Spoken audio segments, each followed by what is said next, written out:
Okay, I get a lot of people, they've got a newer Chevy truck or car that's got the 6-speed, like the 6L45, 50, 60, 75, 80, and 90.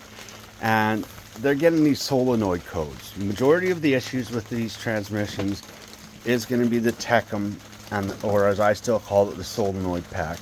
A lot of the issues, 90% of the issues, are going to be from this. Occasionally, you might have some internal component failure, but not very often, but it does happen. But the problem is that people start panicking when they drop the oil pan. They see chunks of aluminum in the bottom of the oil pan. Now, if it's chunks of steel in the bottom of the pan, or it's magnetic, then you're going to want to open up the transmission and check all the internal components. But if it's just chunks of aluminum, don't panic, because all the castings on all these transmissions have a lot of overcast and splatter that eventually falls off from the valve body and the housing. It literally falls off, falls to the bottom of the pan, never makes it past the filter.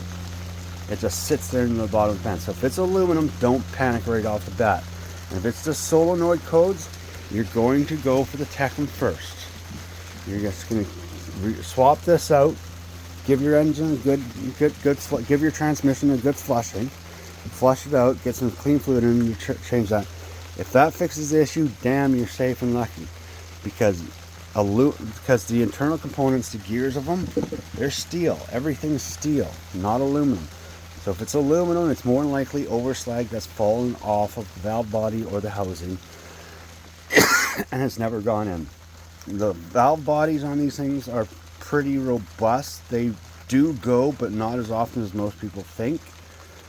But yeah, if you just see aluminum chunks in the bottom of your 6-speed Chevy transmission pan, don't panic right away. Don't freak out. Don't get scared. Mostly if it's the solenoid codes. Now, if you're having shifting issues with no codes, if you're getting no codes at all, and you don't have any forward or reverse motion, then you're probably going to have to go inside of it, because there are a couple components in there that are poorly welded together on some of them and do break apart. But for the better part, there's flakes of aluminum in it, more than likely from the housing or the valve body, slag chunks that have just fallen off and have never gone through the transmission. But also on that, if you open up your transmission, you've got a crap load of black dust stuck to your magnet of your pan, then it might be time for some new clutches anyways. But 90% of the time, when it's the solenoid codes, it's going to be the Tecum. The Tecum's going to be the culprit. Either swap it out or get it rebuilt and put it back in with some clean, fresh fluid, and that should fix most of your issues. Once again, I'm going to reiterate, if you see chunks of aluminum in the bottom of your pan, don't panic right away.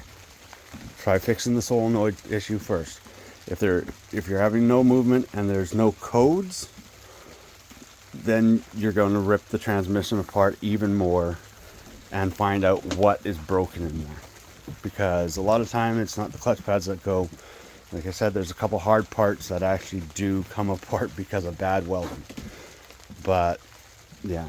So anyways, just food for thought and a little bit of information on these Chevy 6-speeds and what to look for. But once again, you see aluminum at the bottom of the pan, don't freak out, don't panic.